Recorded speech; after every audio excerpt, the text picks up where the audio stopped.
पृथ्वी पर कुल 7 महाद्वीप है, जिनमें से 6 पर तो हम इंसानों की हुकूमत है, पर एक महाद्वीप ऐसा भी है जहां तक इंसानों की पहुंच ना के बराबर है।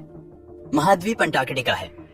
4 मिलियन साल पहले जिस जगह का तापमान 25 डिग्री सेल्सियस हुआ करता था और घने पेड़ पौधे उगते थे, आज वहां चारों तरफ बस बर्फ और हड्डियों को जमा देने वाली ठंड है। अंटार्कटिका महाद्वीप पर पिछले 2 लाख सालों से बारिश नहीं हुई। पूरी दुनिया का 80% फ्रेश वाटर यहीं पे मौजूद है। वैज्ञानिक के मुताबिक अंटार्कटिका अपने अंदर कई ऐसे रहस्यों को दबाए हुए है जिससे जानकर दुनिया हैरान रह जाएगी, और इन्हीं रहस्यों के लालच में पूरी दुनिया के वैज्ञानिक यहाँ सदियों से रिसर्च कर रहे हैं। साल 2004 में इस अंटार्कटिका महाद्वीप पर रिसर्च के दौरान बर्फ के नीचे से 3 मानव खोपड़ियों बरामद की गई। इन खोपड़ियों का आकार नॉर्मल इंसानी खोपड़ी से काफी अलग था। इन खोपड़ियों का ऊपरी भाग काफी लंबा था। कुछ वैज्ञानिक का मान्यता है कि ये खोपड़ियों एलियंस की हैं, लेकिन फिर इस पर काफी रिसर्च के बाद ये पाया गया कि ऐसी खोपड़ियों पेरू और मिस्र में भी खुदाई के दौरान पाई गई थी।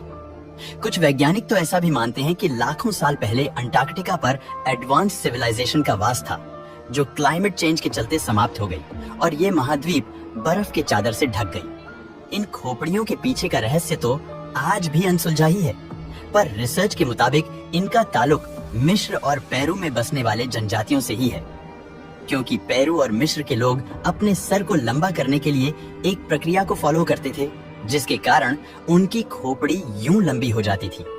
लेकिन ये अंटार्कटिका महाद्वीप पर कैसे आए, ये आज भी मिस्ट्री ही है। इसके अलावा उन्हें एक ऐसी चीज मिली जिसने वैज्ञानिक का ध्यान अपनी ओर आकर्षित किया।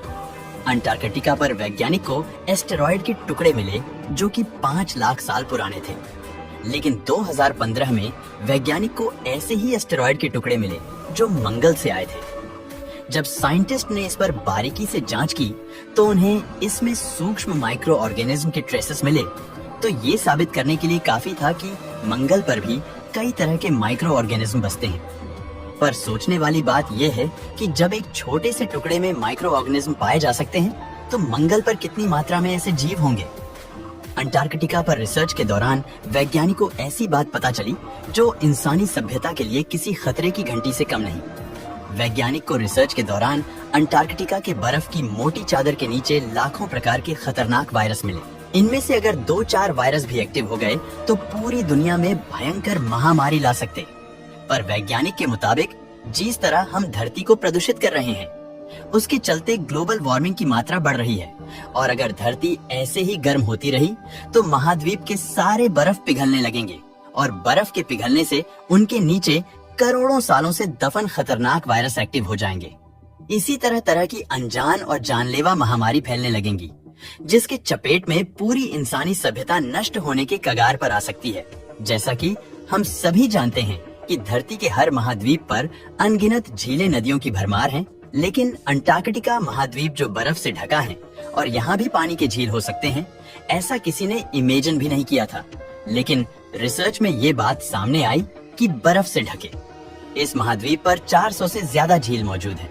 दरअसल अंटार्कटिका के बर्फ के नीचे के पानी में प्रेशर और पृथ्वी की हलन चलन से उत्पन्न हो रही गर्मी के कारण पानी लिक्विड फॉर्म में मौजूद है। अंटार्कटिक में पाए गए सबसे बड़े झील का नाम वोस्टॉक है, जो कि 4 किलोमीटर मोटी बर्फ के चादर के नीचे मौजूद है। इस झील की खोज के दौरान वैज्ञानिक को कई ऐसे माइक्रो ऑर्गेनिज्म मिले जो पूरी पृथ्वी में कहीं नहीं पाए जाते, तो वैज्ञानिक के लिए किसी चमत्कार से कम नहीं था, क्योंकि बर्फीले माहौल में एक तो झील की उपस्थिति, उस पर से उनमें बैक्टीरिया फॉर्म में मौजूद सूक्ष्म जीव का होना, जो इस बात पर मोहर लगा देता है कि इस बर्फीले रेगिस्तान में माइक्रो फॉर्म में ही सही जीवन मौजूद तो है। और इसे ये भी अनुमान लगाया जा सकता है कि धरती के बाद मंगल या अन्य प्लेनेट पर भी कई प्रकार के माइक्रो ऑर्गेनिज्म अपने वातावरण के हिसाब से जरूर जीवित होंगे, जिनके बारे में जानना अभी बाकी है। दोस्तों, वीडियो पसंद आता है तो लाइक और शेयर करें।